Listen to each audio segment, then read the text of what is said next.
আপনি কি ওনার? আমার wife। হয়। ওনার কি কি সমস্যা বলেন তো? আগে সমস্যা ছিল, মানে শ্বাসকষ্ট থেকে কিস্তি হইতো, কিস্তি অজ্ঞান হয়ে যেত। আচ্ছা। একদম দাঁতি লেগে যেত, দাঁতি লাগার পর আবার চেঞ্জ হইতো। তারপর আমরা এক এলাকারই হুজুর উনি দেখে মানে ট্রিটমেন্ট করছে, পরে ডিল করছে ওদের সাথে চলে যাবো দিয়ে মানে দুধ থেকে মানে মাথার মেজে মানে সমস্যা করে। কি কি সমস্যা হয়েছে বা সমস্যা ওনারা কি হয়েছে, বলছে? হুজুরে যখন আনছিল প্রথম ওর কাছ থেকে, পরে বলছে একটা বুক বুক দিতে হইব, বুক বুক দিতে দিলে হবে? চলে যায়। কি বুক দিতে হবে? একটা মুরগি, 8টা ডিম, আর 1.5 কেজি চাল। বুক দিছেন? পরে বুক দিছি। পরে যেদিন বুক দেওয়া হয়েছে ওই দিন রাত থেকে মানে আগে তো ওই মানে মাথার মাঝে সমস্যা ছিল না, মানে হঠাৎ করে মানে ওর মানে আসর করতো। তারপর মানে বলতো আমরা মানে কেউ কে বললে মানে ফ্যামিলিগত কাউকে তো শেয়ার করি এই বিষয়টা, অনেকে তো অসুস্থ তো মানে খোঁজ খবর নেয় না, ওইটা বললে ওরা মানে আসতো, মানে ওরে একটু অত্যাচার করতো, মানে মারতো। ওনার যে সমস্যাগুলো হচ্ছে, সমস্যাগুলো কারোর কাছে শেয়ার করলে আরো সমস্যাগুলো বাড়ে যেত। মানে আয় বর কইরে মানে বলতে তোরা বললি কেরে এই সেই, মাত্র এই বিষয়।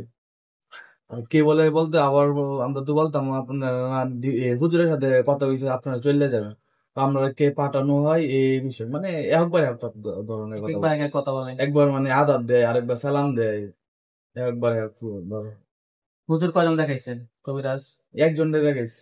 এক আরো জায়গায় আগে দেখাইছেন? অনেকের কাছে দেয়ছে কিন্তু কাজ বিসমিল্লাহ, আল্লাহু আকবার। কয়জন আসছো? কয়জন? কথা বলো, কয়জন আসছো? কথা বলো, কতজন আসছেন শরীরে? ওয়ালাইকুম আসসালাম ওয়া রাহমাতুল্লাহি ওয়া বারাকাতুহু। কতজন আসছেন বলিতে? একজন আসছেন। হাতগুলো নিচে রাখেন, রাইখা চোখ খোলেন। কয়জন আছেন এই রোগীর সাথে টোটাল? আমরা তো চলে গেছিলাম। আচ্ছা, কয়জন আছেন আপনারা? আমরা তো ভালো আছি। বডিতে কয়জন আছেন এই মুহূর্তে? একজন। একজন থাকলে হবে না, টোটাল কয়জন? টোটাল আমরা 12 জন। টোটাল 12 জন। চোখ বন্ধ করে সবাইকে ডাক দেন। ওরা এখন আসবে না। না, সবাই আসতে হবে। আমাদেরকে একটু তাকান, এদিকে তাকান। আপনি বুঝতেছেন সবাই যে আসতে হবে? বুঝতেছেন? চোখ বন্ধ করে ডাক দেন। আসেন, সবাই আসেন, সবাই আসেন। আমি কথা বলতে চাচ্ছি, আপনারা যদি লেট করেন তাহলে তো ঝামেলা। সবাই আসেন। আসছেন সবাই? হ্যাঁ, হ্যাঁ, আসছে। সবাই 12 জন আসছেন? হুম। 12 জন স্যার, আর কেউ আছেন? না। এই 12 জনকে বডিতে পরিপূর্ণভাবে বন্দি করে দিচ্ছি, যতক্ষণ না আমি না চাইবো আমার অনুমতি ছাড়া বডি থেকে বের হয়ে যাবে না। কয়জন আছে বডিতে? 12 জন। 12 জন। পুরুষ মহিলা মিলিয়ে আসছো? হুম। পুরুষ কয়জন, মহিলা কয়জন? পুরুষ আছে 3 জন, মহিলা? বাকিগুলা মহিলা আছে। তাহলে 9 জন হচ্ছে মহিলা হুম। আর 3 জন পুরুষ। জি। এই রোগীর সাথে কত বছর ধরে আছেন? ক্লিয়ার কাট কথা বলেন, হ্যাঁ? কত বছর না, কয়েকদিন হইলো। কতদিন হয়েছে? এই 1 মাসের মতন 1 মাসের মতো হয়েছে। সমস্যা হচ্ছে রোগীর? যে 1 মাস। তো বুঝতে পেরেছি। কিসের জন্য আসছেন? কেউ পাঠাইছে নাকি নিচ থেকে আসছেন? না, আমাদেরকে পাঠানো হয়েছিল। তারপর আমাদের তো পাঠানো হয়েছিল। রোগীর হাজিরাটা দেখে আমি বসছি। কোনো এদিক সেদিক করা যাবে? এদিক সেদিক করা যাবে? হ্যাঁ, এদিক সেদিক করা যাবে? রোগীর হাজিরত আমি নাম ঠিকানা নিয়ে রাতে দেখা তারপর এসে বসছি। হুটহাট করে বসে গেছি আমি? না। ক্লিয়ার কাট কথা বলো। শুধু শুধু শরীরে রাগ, বুঝছো? পেটের মধ্যে খিদা, হাত পা একেবারে ছাড়িয়ে গেছে, এরকম অবস্থা। বুঝতে পেরেছ? ক্লিয়ার কাট কথা বলো। কোন জায়গা থেকে ধরছো রোগীকে? বাড়ি থেকে নাকি অন্য জায়গা থেকে? হুম। কোন জায়গা থেকে ধরছো রোগীকে? বাড়ি থেকে না অন্য জায়গা থেকে? বাড়ি থেকে। বাড়ি থেকে। রোগী কি করছিল? কোন জায়গায়? বাড়ির কোন জায়গা? বাড়ি যে ও ছায়া ফারাইছিল হুম, আমাদের। বুঝি না। কোথায় যাও? ছায়া যে ছায়া। কথা প্রশ্ন করলে উত্তর দিবেন আপনি, এছাড়া প্রশ্ন করেন না।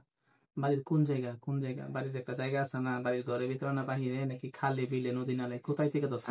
ওখানে সীতাশাল আসছে। সেটা চল আছে? বাড়ির পিছনে না সামনে? না, একটু দূরে স্বামীর বাড়ি না বাবার বাড়ি? স্বামীর বাড়ি। এই রুগী স্বামীর বাড়িতে? জি। সীতাচলে রুগী গেছিল? না, আমরা ওই দিক দিয়ে। না, এখানে থাকো সীতাচলে? হ্যাঁ। হুম, ওই দিক দিয়ে কি? ওই দিক দিয়ে যাইতেছিলা? হ্যাঁ, কোন দিক দিয়ে? ওই দিক দিয়ে তো আমাদের ওর বাপের বাড়িতে যায় মাঝে বাবার বাড়িতে মধ্যে। যাবে না? নাকি বিয়ার পরে আর বাপের বাড়িতে যাওয়া নিষেধ? যাবে, হুম, কোনো নিষেধাজ্ঞা যাবে না? যাবে তো। হ্যাঁ, যাবে। কয়টা দিকে যেতেছিল তাও? হ্যাঁ, কয়টার দিকে, দিনে না রাতে? রাত্রে দিনে। হ্যাঁ, দিনে। হুশ নিয়ে কথা বললাম, বেহুশ হয়ে কথা বললো না, ঠিক আছে? দিনের বেলা যেতেছিল তাই তো? হুম। দিনের বেলা কয়টার দিকে? দুপুরের দিক দিয়ে। দুপুরের দিকে আনুমানিক 12টা 1টা হ্যাঁ। এরকম টাইমে রুগী হুম। একা যেতেছিল? না, কার সাথে যেতেছিল? ওর স্বামীর সাথে স্বামীর সাথে গেছিল। যেতেছিল। আর পরে সমস্যাটা ওর কোন জায়গায় করছে বলো? মানুষ ওর আমাদের চা ফাড়া দিছিল। ছায়া পাড়া দিছিল, তোমরা তখন কি করতেছিলা? জি, ছায়া যখন পাড়া দিতেছিল তোমরা তখন কি করতেছিলা তখন? আমরা বসেছিলাম। কোথায়? রাস্তায়?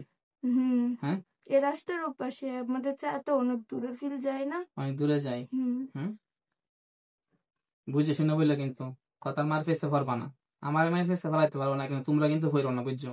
আচ্ছা। হ্যাঁ, তোমরা কিন্তু ক্লিয়ার কাট উত্তর দিও। আমার কিন্তু শত চেষ্টা করলেও 7 পাঁচ বুঝ দিতে পারবা না, তোমরা বুঝে উত্তর দিও। ফেসে বলে কিন্তু ঝামেলা, বুঝছো? তো একটা কথা বলি, তোমরা তোমরা যখন রাস্তার পাশে ছিলা তোমাদের ছায়া অনেক দূর পর্যন্ত ছিল নাকি, জি, তাই না? তখন রুগী ফাড়া দিছে, জি। এই রাস্তা দিয়ে কি রুগী একা রুগীর নামে লিখে রাখছিল কাউলা কইরা? না, সবাই তো যায়, অনেকে গেছে না? যায়। তাহলে রুগীকে কেন ধরলা, অন্যরা ধরলা না? প্রশ্ন নম্বর 1, অনেকেই যায় না? জি, রুগী পাড়া দিল, অন্য কেউ পাড়া দিল না না। কেন? ওরা তো আগে চলে গেছিলাম, ও পাশে ছিল। রুগী পাশে ছিল? পাশে ছিল। আগে থাকলে যারা আগে থাকে সে পাড়া দিবে, পিছনের জন পাড়া দিবে? না, আমরা বসতে ওরা অনেক দূরে ছিল তো এই জন্য। আচ্ছা, দ্বিতীয় প্রশ্ন, রুগী তোমাদেরকে দেখতেছিল তখন? দেখছিল? হ্যাঁ। রুগী তোমাদেরকে দেখতেছিল তোমরা যে বসেছিল সেখানে? হুম। তোমাদেরকে রুগী দেখছিল তোমরা যে সেখানে না, বসেছিলা? দেখছিল? না, তোমরা দেখছো রুগীকে? না। রুগীকে আমরা দেখছি তো। তোমরা রুগীকে দেখছো না? হ্যাঁ, রুগীকে আমরা দেখছি। তোমরা যেহেতু রুগীকে দেখছো, রুগী তো তোমাদেরকে দেখেনি, দেখছে?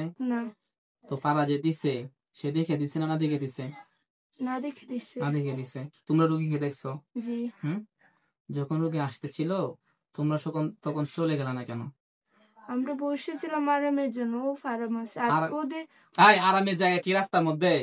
রাস্তা না, রাস্তা আজকে যদি হইতো শ্মশান গাছ কিংবা বিভিন্ন যে জায়গার মধ্যে মানুষ চলাচল করে না, এইসব জায়গা হয়তো বন জঙ্গলে ভাইবে নিতাম যে তোমরা এখানে থাকো, সে এখানে গিয়ে কিছু যেন বেটামে গেল আর সমস্যাগুলো করলো। কিন্তু রাস্তার পাশ দিয়ে যেহেতু সরকারি রাস্তায় চলাচলের রাস্তা, এখানে অনেকেই যাবে, রুগী ছাড়া অনেকেই চলাচল করে। তোমরা এখানে বসার আগে 100 বার ভাবার দরকার ছিল যে এখানে যে আমরা বসতেছি, রাস্তার উপরে যে আমাদের ছায়া আছে, এখানে তো অনেকেই চলাচল করবে, আমাদের উপরে পাড়া লাগতে পারে। এই কথাটা ভাবলা না? 100 বার ভাবলা না? ভাবছো? ভাবো নাই, এটা হচ্ছে তোমাদের ভুল। দ্বিতীয়ত হচ্ছে রুগী ছায়ার মধ্যে পাড়া দিছে, তোমরা চলে আসছো, মূলত কথা এটা না। মূলত কথা হচ্ছে রুগীর সাথে আসবা। এখন কিভাবে আসবা? একটা উসিলা ছাড়া আসা যায় না রুগীর সাথে। কেউ কোনো ক্ষতি ছাড়া তোমরা এত সহজে রুগীর সাথে আসতে পারো না। তোমাদের কোনো ক্ষতি হলে আসতে পারো, কিংবা হচ্ছে তোমাদেরকে পাঠাইলে চালান করলে আসতে পারো।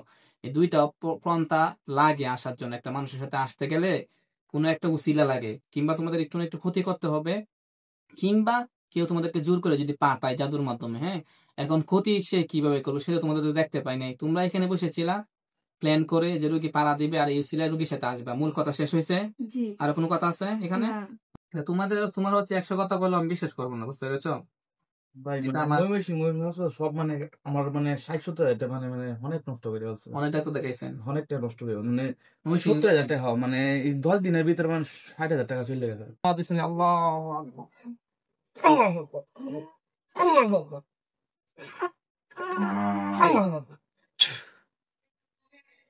হযরতগণ, আপনারা যেখানে থাকেন না কেন, অতি দ্রুত আল্লাহ তাআলার ইচ্ছায় এই রোগী রিজা আক্তারের চোখের সামনে হাজির হয়ে যান ইনশাআল্লাহ। দেখেন তো অনেকগুলো হুজুর সাদা পাগড়ি পরা, জুব্বা পরা আসছে। হুজুরকে সালাম দেন জোরে। আসসালামু আলাইকুম। সালাম মতো নিচে। হুজুরদেরকে জিজ্ঞাসা করেন যে হুজুর আপনারা সবাই কেমন আছেন? হুজুর, আপনারা সবাই কেমন আছেন? ভালো বলছি। এই রোগীর সাথে কুফরি করা হয়েছে হুজুর? 3টা। 3টা। বান করে দেওয়া হয়েছে? 2টা। তোলা হয়েছে। তোলা হয়েছে, আলহামদুলিল্লাহ। আর কোনো ক্ষতি আছে রোগীর? না। এই জিনাত গুলো থাকার কারণে, কুফরি বান গুলা দেওয়ার কারণে রোগীর মাথা থেকে নিয়ে পা পর্যন্ত যে ক্ষতিগুলো হয়েছে সমস্ত ক্ষতিগুলো তুলে ফেলেন ইনশাআল্লাহ শরীর থেকে।